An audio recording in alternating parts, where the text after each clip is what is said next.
नमस्कार साथियों, GLC IAS के इस रामबाण बैच में आपका हार्दिक स्वागत अभिनंदन। मैं गुरु जी। आप पढ़ रहे हैं यूनिट 2 भारत का इतिहास। भारत का इतिहास अभी तक के लेक्चर आप अमित सर के साथ पूरे कर रहे थे। अमित सर पे लोड ज़्यादा है, इस कारण से इस यूनिट को थोड़ा सा मैंने अपने हाथों में लिया है। बहुत ही ज़्यादा आनंद आने वाला है। अभी तक के जो वीडियो आपने देख लिए हैं उससे आगे अपन शुरू करते बौद्ध धर्म से। बौद्ध धर्म मतलब इसके पहले से बैकग्राउंड में अपन थोड़ा सा जाते हैं। नवीन धर्म उदय का काल क्या हुआ कि मगध सत्ताओं का विकास धीमे धीमे शुरू हुआ। राज सत्ताएं भारत में पैर पसारने लगी। उत्तर वैदिक काल में गौर ब्राह्मणवाद के कारण समाज में लोग थोड़े से विमुख हुए। ठीक है, बहुत सारे आडंबरों ने प्रवेश कर लिया और इसी समय मानवतावाद को लेकर नए धर्म जो हैं उनके उदय हुए। उन्हीं में से एक धर्म है अपना बौद्ध धर्म। महात्मा बुद्ध, जिन्हें लाइट ऑफ एशिया भी कहा जाता है, बौद्ध दर्शन के बिना जीवन दर्शन जानना मैं मानता हूं कि लगभग नामुमकिन है। ठीक है, तो बुद्ध के बारे में एमपीपीएससी प्री जो है, मेंस भी है, पर्याप्त मात्रा में क्वेश्चन पूछता रहा है। तो इस टॉपिक को लाइट में नहीं लेना है। बिल्कुल शुरू करते हैं। बौद्ध धर्म बेसिक से लेके एडवांस तक पढ़ेंगे। मेन फोकस रखेंगे प्री को लेके, मेंस को लेके। यहाँ का जो आपका डेटा है 20 वर्ड्स 5 मार्कर, ये जो क्वेश्चन है आपके कंप्लीट हो जाएंगे। पहली चीज अपन देखते हैं बौद्ध धर्म भाई कैसे क्या है। उत्तर वैदिक काल के बाद बौद्ध धर्म सबसे तीव्र गति से फैला तथा बुद्ध ने लोगों को अध्यात्म के क्षेत्र में एक नई सरलता प्रदान की। यहाँ पे शब्द मेंशन किया गया है सरलता। मतलब उत्तर वैदिक काल के बाद जो कठिनताएं बढ़ गई थी धर्म को लेकर, वहां पे बुद्ध ने मध्यम मार्ग और सरलता का जो उपदेश दिया, लोगों ने सहर्ष से स्वीकार किया और बौद्ध धर्म जो है बहुत तीव्र गति से उत्तर भारत में प्रसारित होने लगा। आगे देखेंगे और किस प्रकार से चीजें हैं बौद्ध धर्म के प्रचलन के कारण। एक मिनट पानी पीता हूं मैं।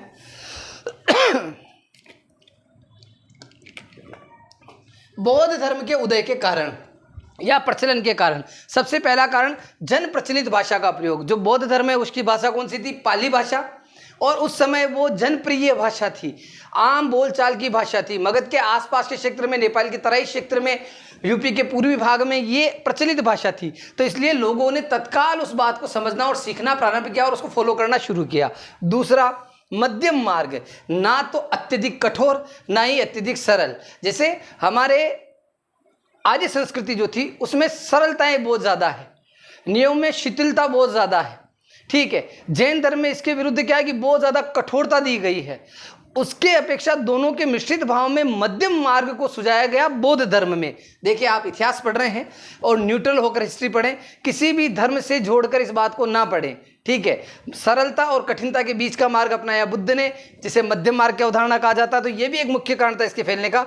राजघरानों का आश्रय, तात्कालिक मगध सत्ताएं, अवंती सत्ताएं, महाजनपदीय सत्ताओं में से बहुसंख्यक सत्ताओं ने बौद्ध धर्म को प्रश्रय दिया। और जहां फाइनेंस होता है, राजा का हाथ होता है, वो धर्म अपने आप आगे बढ़ता है। ठीक है, उत्तर वैदिक काल का गौर ब्राह्मणवाद भी एक मुख्य कारण था कि लोग यहां से डाइवर्ट होकर बौद्ध धर्म की ओर आगे बढ़े। कनिष्क एवं अशोक जैसे शासकों का बौद्ध धर्म ग्रहण करना, मतलब ऐसे बड़े बड़े शासकों के द्वारा बौद्ध धर्म को ग्रहण किया गया। इस कारण से बौद्ध धर्म न केवल भारत अपितु पूर्वी एशिया, मध्य एशिया, इन देशों की ओर भी प्रसारित हुआ। आप लोग रामबाण बैच में पढ़ रहे हैं, वहां पे भी मैंने टेस्ट सीरीज अपलोड करवा रखी है। आप लोगों को वहां पे टेस्ट लगाने हैं। दूसरा, अगर रामबाण बैच में आपने एडमिशन लिया और ये वीडियो अगर आप देख रहे हैं तो आप लोगों को विशेष रूप से ये ध्यान रखना है कि आपको क्या पढ़ना है। आपको पढ़ना है वो मैं बता देता हूं। रामबाण बैच के सारे वीडियो देखने, प्लस अपनी जो रामबाण सीरीज आती है 10 यूनिट की, जिसमें हर यूनिट में 500, 700, 1000 के आसपास फैक्ट होंगे, उन वीडियोज को स्पेशली रूप से आपको रिवाइज करके जाना है। ठीक है, और अपने एफएलटी जब आप दोगे अपने बेच में, फुल लेंथ टेस्ट दोगे, तो मुझे पता स्कोर कम आएगा क्योंकि थोड़े से मॉडरेट से टफ लेवल के क्वेश्चन हैं। लेकिन अभ्यास अगर जोरदार होगा तो एग्जाम में जाके आपको सफलता मिलेगी। ठीक है, आगे बढ़ते हैं। बौद्ध धर्म के भारत से पलायन के कारण, जब भारत में बौद्ध धर्म इतनी तीव्र गति से पल्लवित हुआ, इतने सारे कारण रहे। कनिष्क और अशोक जैसे राजाओं ने इसे आगे बढ़ाने का प्रयास किया। फिर क्या कारण है कि बौद्ध धर्म भारत से चला गया, ये पूरा समझने से पहले जान लेना जरूरी है ताकि ओवरव्यू क्लियर हो जाए।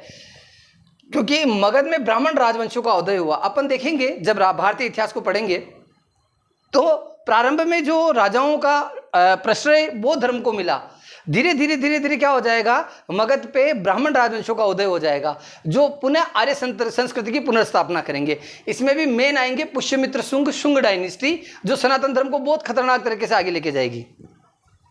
पुष्यमित्र शुंग ये भी अपने आप एक मुख्य कारण है। बौद्ध मठों में विषय विकारों का प्रवेश, उस समय बुद्ध ने बौद्ध धर्म की शिक्षा के लिए जो बौद्ध मठ बनाए थे, ठीक है, जहाँ पे लोग बुद्ध शिक्षाओं को ग्रहण करते थे, ठीक है, उपदेश हुआ करते थे, लेकिन धीरे धीरे वहाँ पे विषय विकार प्रवेश कर गए, ठीक है।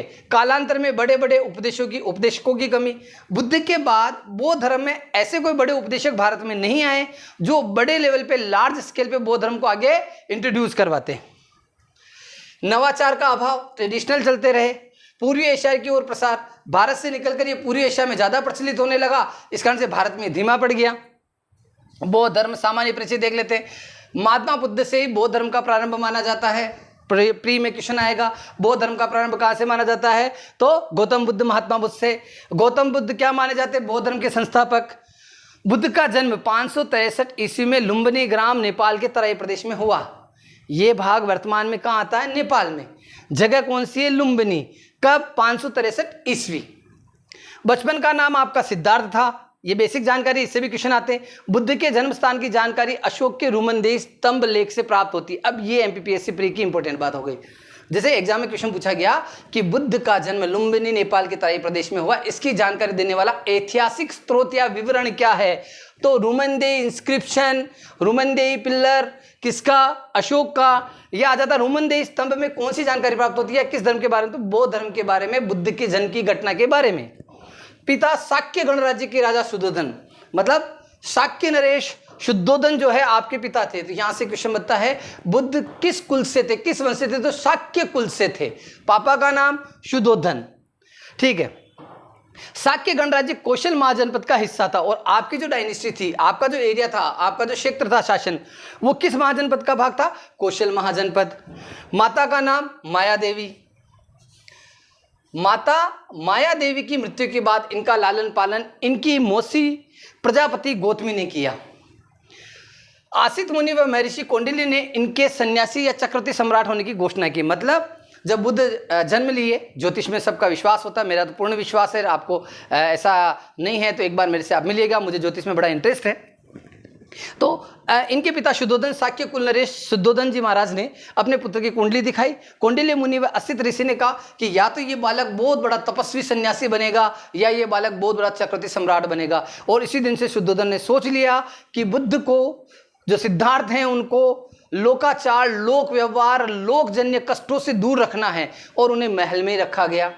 जो वास्तविक जीवन है, वास्तविक ज्ञान है, कष्ट जो है, उनसे उनको दूर रखा गया, ठीक है। ये क्वेश्चन आ सकता है एग्जाम में, कौन से सन्यासी ने घोषणा की, तो असित मुनि व महर्षि कौंडिल्य। बुद्ध के प्रारंभिक जीवन की घटनाएं, ठीक है। बुद्ध की प्रारंभिक जीवन की घटनाओं का उल्लेख हमें कहाँ से मिलता है, ललित विस्तार, विनय पिटक, बुद्ध चरित्र से प्राप्त होता है। मतलब यहाँ से क्वेश्चन आ सकता है कि इनमें से कौन सा ग्रंथ बुद्ध के प्रारंभिक जीवन से संबंधित नहीं या बौद्ध धर्म से संबंधित नहीं, तो ललित विस्तार, विनय पिटक व बुद्ध चरित्र में बुद्ध के प्रारंभिक जीवन की घटनाओं का उल्लेख है। बुद्ध की पत्नी का नाम यशोधरा, जिन्हें गोपा भी कहा जाता है। बुद्ध को संन्यास से बचाने तो पिता ने 3 अलग अलग लोक बनाए, मतलब 3 अलग अलग महल बनाए, ताकि वो दुनिया के बाकी चीज़ों से, दुखों से, कष्टों से दूर रहे, ठीक है। बुद्ध की प्रथम नगर यात्रा और जीवन के 4 संकेत। और जब बुद्ध ने पहली बार अपने नगर भ्रमण की इच्छा व्यक्त की और रथ में सवार होकर वो नगर में गए, तो वो 4 संकेत जो उनके जीवन में परिवर्तन ला देते हैं। आपके जीवन में भी 4 संकेत है। पहला, डिप्टी कलेक्टर बनने का सपना, प्री मेंस इंटरव्यू। अर्जुन की निशाने की भांति अगर आपकी भी नज़र, मछली की आंख डीसी पर रही तो निश्चित रूप से सफलता मिलेगी। बुद्ध की प्रथम नगर यात्रा, पहला व्याधि, उन्होंने बीमारी देखी, इससे उन्हें समझ आएगा अच्छा शारीरिक कष्ट होता है, मुझे भी शारीरिक कष्ट होगा। जरा, वृद्धावस्था, बुद्ध ने पूछा क्या मैं भी बूढ़ा होऊंगा, सारथी बोला हाँ साहब आप भी होंगे। फिर मरण, अंतिम सत्य, उन्होंने कहा कि ये व्यक्ति क्या है, ये क्या, उन्होंने कहा कि ये मर गया साहब, कि ऐसे ही मर गया, क्या मैं भी मर जाऊंगा एक दिन, मैं भी शरीर त्याग दूंगा। सारथी ने कहा हाँ साहब सबको जाना है, जो आया है वो जाएगा, जो पीएससी में आया है डीसी पाएगा, लगातार बेशर्ते लगा रहे, ठीक है।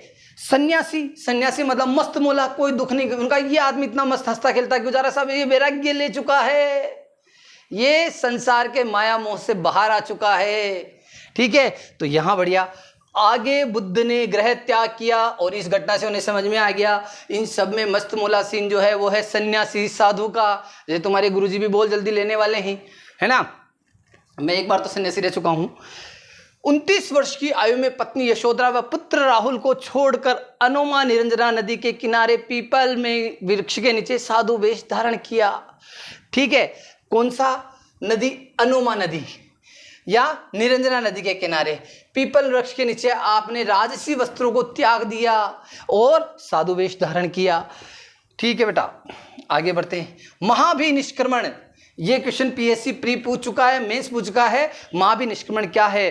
तो बुद्ध के ग्रह त्याग की घटना और राजसी वेश को त्याग कर साधुत्व ग्रहण करने की घटना को बौद्ध ग्रंथों में महाभिनिष्क्रमण कहा गया है। बुद्ध के प्रथम गुरु अलार कलाम बने। कुछ समय तक उरुवेला आश्रम में आप रहे और वहां पे उन्होंने अध्ययन प्राप्त किया। फिर बाद में उन्हें लगा कि मुझे और प्राप्त करना है, तो निरंजना नदी के किनारे पीपल वृक्ष के नीचे बुद्ध को बोधिसत्व की प्राप्ति और वो महात्मा बुद्ध कहलाए। मतलब कहाँ? बुद्ध पूर्णिमा के दिन उन्हें ये बोधिसत्व प्राप्त हुआ। तपस्या कहाँ करी? नदी कौन सी थी? निरंजना। वृक्ष कौन सा था? पीपल, है ना, जिसे बोधि वृक्ष कहा जाता है। और बंगाल का गौड़ नरेश शशांक कालांतर में उस वृक्ष को काटेगा, देखेंगे उसका पाप अत्याचार भी। ठीक है, यहाँ पे ध्यान रखिएगा। निरंजना नदी के किनारे पीपल वृक्ष के नीचे, जिसे बोधि वृक्ष के नाम से भी जाना जाता है, आज भी इस पवित्र वृक्ष का अवशेष वहां पे मौजूद है। बौद्ध धर्म के प्रमुख सिद्धांत, यहां से भी क्वेश्चन आता है प्री में, मेंस में।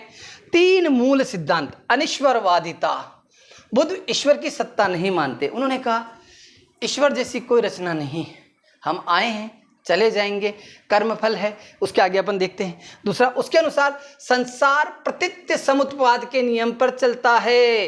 मतलब प्रतीत समुत्पाद से अभिप्राय क्या है, ये आपको प्री मेंस में पूछा जा सकता है बेटा। कार्यकरण की श्रृंखला, इस श्रृंखला के 12 अंग बताए गए। कार्यकरण मतलब जो कर्म करते हैं उसके संदर्भ में। बुद्ध के अनुसार संसार का कोई उत्पत्तिकर्ता नहीं है। मतलब जैसा हम मानते हैं कि ईश्वर ने इस संसार को बनाया है, ऐसा बौद्ध धर्म और बुद्ध के विश्वास में नहीं है। अनिश्वरवादिता को प्रकट किया है। आत्मवादिता, बुद्ध एवं बौद्ध धर्म आत्मा की सत्ता को भी अस्वीकार करते हैं। मतलब कि आत्मा जैसा कुछ होता है, ये भी बौद्ध धर्म में नहीं माना गया है। तो अनिश्वरवादिता और अनात्मवादिता ये दोनों प्रमुख गुण हैं। यूपीएससी प्री में ऐसा क्वेश्चन पूछा गया है। बुद्ध के अनुसार लोग जिसे आत्मा कहते हैं वो चेतना का प्रवाह है। तो बुद्ध ने आत्मा को क्या कहा है? चेतना का प्रवाह। क्षणिकवाद का सिद्धांत, संसार में कुछ भी स्थायी नहीं है, सब कुछ क्षणिक है, नश्वर है, क्षणों में समाप्त हो जाएगा। जो आज दिख रहा है वो कल नहीं होगा। जो आज तुम्हारी जेब में है कल मेरी जेब में होगा, और परसों मेरे जो मकान मालिक है, कोचिंग के जो मालिक है, बिल्डिंग ओनर है, उनकी जेब में चला जाएगा। मतलब जो आज दिख रहा है, जो जीवित है, कल वो नहीं रहेगा, कल उनकी जगह कुछ और आ जाएगा। तो ये क्षणिकवाद का सिद्धांत है कि संसार में कुछ भी स्थायी नहीं है। मध्यम प्रतिपदा का सिद्धांत भी उन्होंने प्रतिपादित किया। धर्म न कठोर हो न सरल, मध्यम मार्गी हो, इसे कहते हैं मध्यम प्रतिपदा। मध्यम प्रतिपदा किस धर्म की प्रमुख विशेषता है? एमपीपीएससी प्री पूछे तो क्या टिक करना है? बौद्ध धर्म। चतुष्ट आर्य सत्य, ये मेंस में पूछा हुआ क्वेश्चन है 2020 में। ठीक है, जीवन में संतुलन ही मध्यम मार्ग है। मध्यम मार्ग से विचलित होने का कारण 4 आर्य सत्यों का नहीं जाना है। चतुष्ट आर्य सत्य, ये 4 आर्य सत्य कहाँ है? सबसे पहले देखिए दुख। ठीक है, दुख बुद्ध ने बताया उस समय जो प्रचलित दुख थे उस दुखों के बारे में, कि व्यक्ति को दुख होता है। तो लोगों ने पूछा कौन सा दुख होता है? जन्म का दुख, क्यों पैदा हुआ मैं, मृत्यु, मैं मर जाऊंगा, ये दुख। ठीक है, तो ये 2-3 दुख ही उस समय मेन होते थे। आजकल तो क्या क्या बहुत सारे दुख है बेटा। रिजल्ट टाइम पे नहीं आ रहा, ये दुख है। अब एमपीपीएससी काम सही से नहीं करा तो आपके गुरुजी को भी दुख है। ठीक है, बुद्ध ने दूसरा बताया दुख समुदाय, मतलब दुख का जो मुख्य कारण है बुद्ध ने बताया तृष्णा। ये क्वेश्चन पूछा जा सकता है, दुख समुदाय क्या है? तो दुख का मुख्य कारण तृष्णा। या बौद्ध धर्म में चतुष्ट आर्य सत्य में दुख का कारण बताया गया है तृष्णा को। तृष्णा, इच्छा, लालसा, ये सभी शब्द भिन्न भिन्न है। इच्छा एक छोटा सा मन में उठा हुआ बुलबुला जो कुछ देर बाद बदल जाता, वो इच्छा। तृष्णा नहीं चाहिए, एमपीपीएससी डिप्टी कलेक्टर चाहिए, नहीं मिलेगा तो दुखी तो होंगे। बुद्ध ने तृष्णा के 3 भेद बताए। मतलब तृष्णा भी कितने प्रकार की होती? 3 प्रकार की। सांसारिक उपभोग की तृष्णा, ये खा लूं, ये पी लूं, ये मिल जाए, गाड़ी बंगला घोड़ा गाड़ी, स्वर्गलोक में जाने की तृष्णा, मेरे कर्म ऐसे रहे, परमात्मा वहां अपना वेट ही करे, अरे बेटा आजा आजा, स्वर्ग के द्वार खुले हुए हैं। ठीक है, जीवन त्याग कर संसार से लुप्त होने की तृष्णा कि अरे यार सब कुछ भोग लिया, अभी संसार से निकल लो। ऐसा कभी कमजोर विचार मन में नहीं लाना है। उस समय लोगों के पास बहुत सारे टास्क नहीं होते थे, अपने पास बहुत सारे टास्क है, माता पिता और गुरु जी का नाम रोशन करना है। ठीक है, और दुख निरोध, अब लोगों ने कहा दुख बता दिया साहब आपने, दुख का कारण बता दिया, चतुष्ट आर्य सत्य में आगे बढ़े, तो उन्होंने बताया दुख निरोध, अर्थात तृष्णा का निरोध करने से निर्वाण की प्राप्ति होती है। अगर तृष्णाओं को आप खत्म कर लोगे तो आपका दुख समाप्त हो जाएगा। ठीक है, दुख निरोध गामिनी प्रतिपदा, अर्थात आर्य सत्य को जानना। चौथी बात चतुष्ट आर्य में उन्होंने बताई कि इन तीनों आर्य सत्यों को जानना ही मुक्ति का मार्ग है, जीवन के आनंद का मार्ग है, जिसे उन्होंने दुख निरोध गामिनी प्रतिपदा कहा। इन्हीं आर्य सत्य को बुद्ध ने अष्टांगिक मार्ग भी कहा। ये चतुष्ट आर्य सत्य है, इसको उन्होंने आगे चल के अष्टांगिक मार्गों के रूप में एक्सप्लेन किया। कैसे अष्टांगिक मार्ग? तृष्णा से मुक्ति हेतु बुद्ध ने 8 मार्ग सुझाए। पानी पी लेता हूं एक सेकंड बेटा।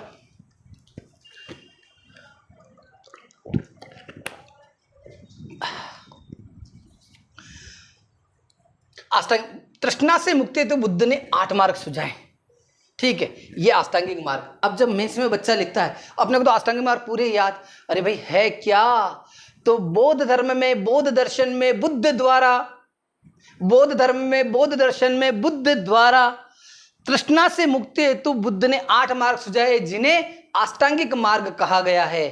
ठीक है, और कोष्टक में लिखना है तृष्णा से मुक्ति से अभिप्राय, दुख से मुक्ति, सम्यक दृष्टि, यथार्थ को समझने वाली दृष्टि, अर्थात सत्य व असत्य को। सम्यक दृष्टि का मतलब होता है सत्य व असत्य के भेद को जानना, कि अपनी तैयारी कितनी है और अपन अपने से कल्पना कितनी लगा रहे हैं, अपन पढ़ते कितना है और खुद से अपेक्षा कितनी लगा रहे हैं, अपने पास ज्ञान कितना, अहंकार कितने लगा रहे हैं। क्योंकि ज्ञान का अभिप्राय, अगर आपको ज्ञान है तो आप निश्चित रूप से ये जान जाएंगे कि मुझे कुछ नहीं आता, अर्थात ज्ञान। तो सत्य व असत्य का भेद, सम्यक दृष्टि, सम्यक संकल्प, दृढ़ निश्चय के साथ आर्य मार्ग पर चलना कि मैं पीएससी क्रैक करके रहूंगा। सम्यक वाक्य, वाणी में पवित्रता एवं सत्य हो। सम्यक कर्मात्, कर्म फल से मुक्ति के लिए आचरण की शुद्धता, चरित्र की शुद्धता। सम्यक आजीव, न्यायपूर्ण तरीके से धन कमाना, ये भी बहुत इंपॉर्टेंट है, जिसे मैं बहुत इसका ख्याल रखता हूँ। भले ही दुखी हैं, भले ही गरीब हैं, कोई समस्या नहीं। और अभी रामबाण पेज अपने दोस्तों को सजेस्ट नहीं किया तो बेटा कर देना, है ना। थोड़ा ध्यान रखो, संस्थान की प्रगति में सहयोग करो, और कुछ कमी लगे तो मुझे व्हाट्सएप पे मैसेज करो। सम्यक व्यायाम, ऐसे प्रयास हो जो शुभ की उत्पत्ति करे व अशुभ का नाश करे। सम्यक स्मृति, चित्त में एकाग्रता का भाव, भोग विलास से दूर रहना। सम्यक समाधि, उपरोक्त मार्ग अपनाकर धर्म के मार्ग पर छलांग लगाना ही समाधि है। अव्याकृत, अव्याकृत कहा, ये बहुत जबरदस्त है। अव्याकृत मतलब ये बौद्ध धर्म में आया हुआ एक विशेष शब्द है, जिसका शाब्दिक अर्थ होता है व्याकरण सम्मत नहीं है जो। ठीक है, अब ये क्या है व्याकरण सम्मत नहीं, क्या कहना चाह रहा है, इस शब्द का अर्थ समझिएगा। एमपीपीएससी मेंस, अगर 2019 स्पेशल मेंस का पेपर आप देखेंगे तो 20 वर्ड्स कहर ढा रहे हैं। जब बुद्ध ने जीव जगत के विषय में 14 दार्शनिक प्रश्न पूछे गए, किंतु बुद्ध उन प्रश्नों पर मौन रहे, बुद्ध ने उन्हें अव्याकृत कहा। ठीक है, मतलब बुद्ध चाहते तो उस शास्त्रार्थ में उन प्रश्नों के जवाब दे सकते थे, लेकिन उन 14 ही प्रश्नों के लिए वो मौन रहे, और लास्ट में उन्होंने एक शब्द का अव्याकृत, अर्थात व्याकरण सम्मत नहीं है। आप जो प्रश्न पूछ रहे हैं वो निर्मूल है, उनका कोई अर्थ नहीं है। पुनर्जन्म का सिद्धांत, बुद्ध कर्म फल की सिद्धता के अनुसार पुनर्जन्म के सिद्धांत को स्वीकार करते हैं, मतलब अनिश्वरवादिता, अनात्मवादिता, लेकिन पुनर्जन्म में विश्वास है। बुद्ध के मध्यम मार्ग, मध्यम मार्ग क्या है, इसके लिए भी बुद्ध ने 10 शील बताए। ये मध्यम मार्ग है। कैसे? अहिंसा, मतलब मन वचन से भी हिंसा न करना, सत्य, अस्तेय, चोरी न करना, अपरिग्रह, किसी भी चीज का संग्रह न करना, ब्रह्मचर्य, नृत्य गान का त्याग, सुगंधित द्रव्यों का त्याग, असमय भोजन का त्याग, कोमल शैया का त्याग, कंचन कामिनी का त्याग। ठीक है, टेस्ट सीरीज के बारे में अपने दोस्तों को बताना बेटा, और लेनी है। और आप लोग जो रामबाण बेच में पढ़ रहे हैं उनको बिल्कुल इसके टेस्ट लगाने हैं। नंबर कम आए ज़्यादा आए टेंशन नहीं लेना है, क्वेश्चन उससे एग्जाम में मिलेंगे। जैसा अभ्यास होगा वैसी सफलता। वेदों में अविश्वास, बौद्ध धर्म में ये एक बड़े ये ऐसी बात थी, वेदों में अविश्वास, इस बात का समझ से परे। लेकिन उस समय चूंकि उत्तर वैदिक काल में जो भी हुआ था उन घटनाओं के कारण ऐसा हो सकता है। बाकी वेद बहुत अच्छे से मार्ग प्रशस्त करते हैं, आधार है सनातन धर्म का। बुद्ध कर्म कांड वैदिक रीतियों के विरोधी थे, ठीक है। संगीति, बुद्ध ने धर्म उत्थान के लिए संगीतियाँ करवाई, मतलब अलग अलग जगह वो उपदेश करते थे, ठीक है। लोग इकट्ठा होते थे, एक डेट अनाउंस होती थी, इन्हें बौद्ध संगीता कहा जाता था। ज्ञान पे विचार विमर्श किया जाता था, मानवतावाद, जीवनवाद, इसके ऊपर चर्चाएं परिचय होती थी। बुद्ध ने महापरिनिर्वाण, कुशीनगर, 80 वर्ष की आयु में बुद्ध की मृत्यु के बाद बौद्ध धर्म उत्थान के लिए 4 बौद्ध, ये छोड़ दो। महापरिनिर्वाण किसे कहते हैं? तो महापरिनिर्वाण बुद्ध के शरीर त्यागने की घटना को महापरिनिर्वाण कहा गया है। ये किस स्थान पे हुआ? कुशीनारा। बौद्ध धर्म के उत्थान के लिए बुद्ध के बाद 4 बौद्ध संगतियां हुई, ठीक है। इनको देख लेते हैं, ये मैंने एक ट्रिक से लिखा रखा है। राजा विकास ने पिए कुक रखा, राजा, ये मसमो, राजा विकास ने पिए कुक रखा, मसमो, ठीक है। मतलब राजगृह में अजातशत्रु के शासनकाल में महाकश्यप की अध्यक्षता में पहली बौद्ध संगति। अगला, वैशाली में कालाशोक की अध्यक्षता, कालाशोक के शासनकाल में सैसे क्या होगा? सबकामीर की अध्यक्षता में। पीए पाटलिपुत्र में अशोक, और मो से क्या हो जाएगा? मोगलीपुत्र सुत, ठीक है।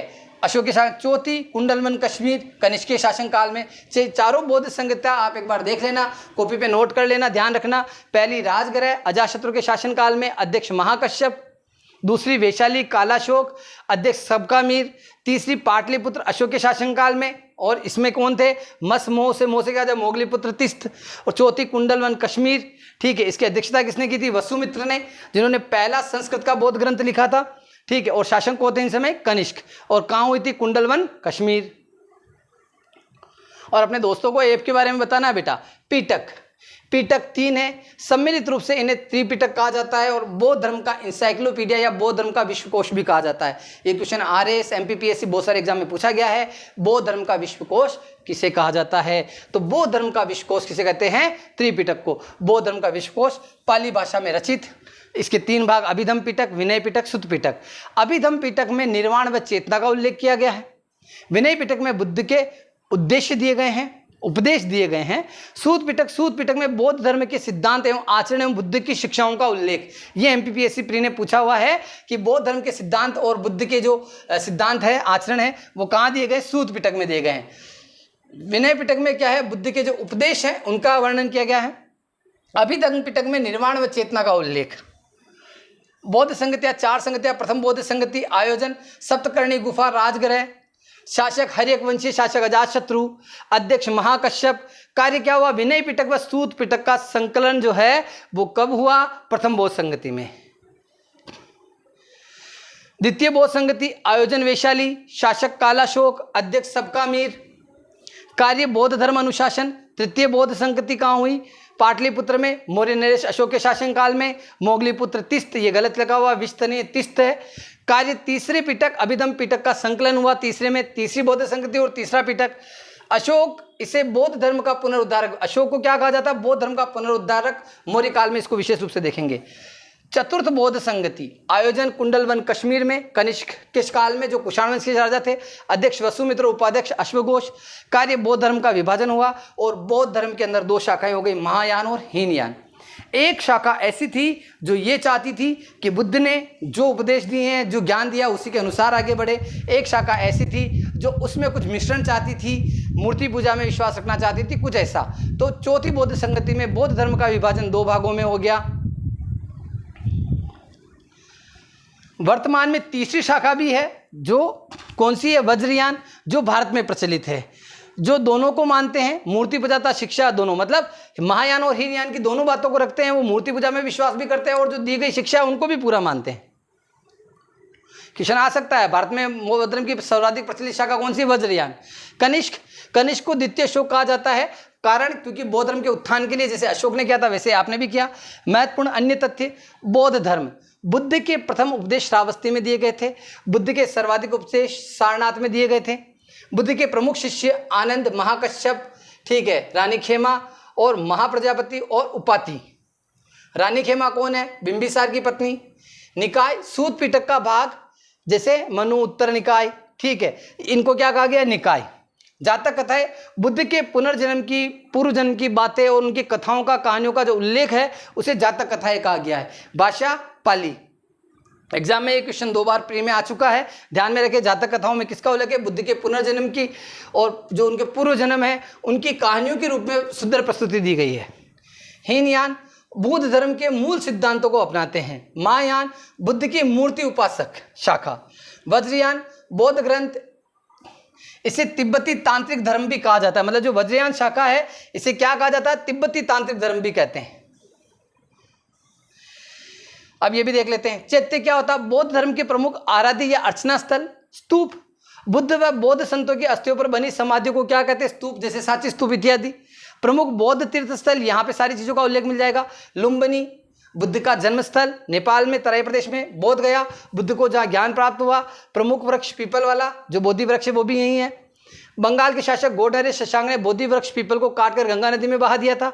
कुशीनगर बुद्ध ने यहाँ पे महापरिनिर्वाण, प्राण त्यागे। दीक्षा भूमि वर्तमान में नागपुर स्थित दीक्षा भूमि से बौद्ध धर्म का पुनरुद्धार माना जाता है, मतलब बाबा साहेब से संबंधित भी ये तीर्थ स्थल है। मध्य प्रदेश शासन ने बाबा साहेब से संबंधित 5 तीर्थ स्थल घोषित किए हैं, जहाँ मुख्यमंत्री तीर्थ योजना जो है उनमें भी इन 5 स्थलों को जोड़ा गया है। अभी 14 अप्रैल की जो घटना है उसी में है। हिरण्यवती नदी, इसी नदी के किनारे बुद्ध ने अंतिम श्वास ली थी। ये क्वेश्चन आ सकता है कि बुद्ध ने अंतिम श्वास कहाँ ली थी, हिरण्यवती नदी के किनारे। सुभद्र बुद्ध से दीक्षित होने वाले अंतिम शिष्य कौन माने जाते हैं, सुभद्र।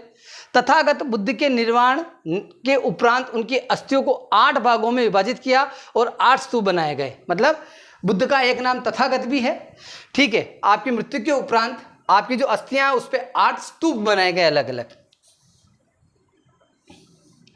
बौद्ध धर्म से संबंधित गुफाएं, यहां से भी एग्जाम में क्वेश्चन आता है, जैसे कनेरी की गुफाएं पूछा जा चुका है। अजंता व एलोरा की गुफाएं महाराष्ट्र, कनेरी की गुफाएं महाराष्ट्र, रत्नागिरी की गुफाएं उड़ीसा, ठीक है। मराठी की गुफाएं नेपाल के अंदर।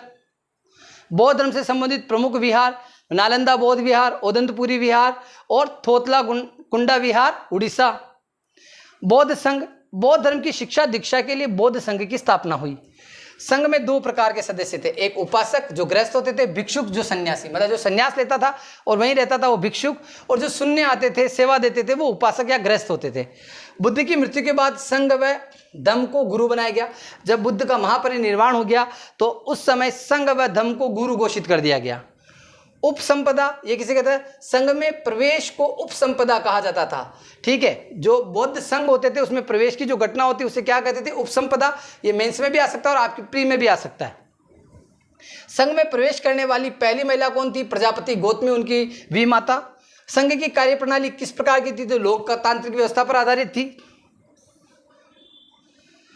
बौद्ध धर्म का प्रथम संस्कृत ग्रंथ कौन सा माना जाता है, महाविमांसा सूत्र। वसुमित्र की जो रचना मैंने जो पूछा था आगे आएगी, महाविभाषा सूत्र है, ये विभाषा नहीं है, महाविभाषा सूत्र वसुमित्र। संघ के नियम किसमें दिए गए हैं, तो विनय पिटक में सूत्रबद्ध है। संघ के नियम कहाँ थे, विनय पिटक में। ये क्वेश्चन इस बार प्री में आने के लिए हाईलाइटेड है, टेस्ट सीरीज लगानी है।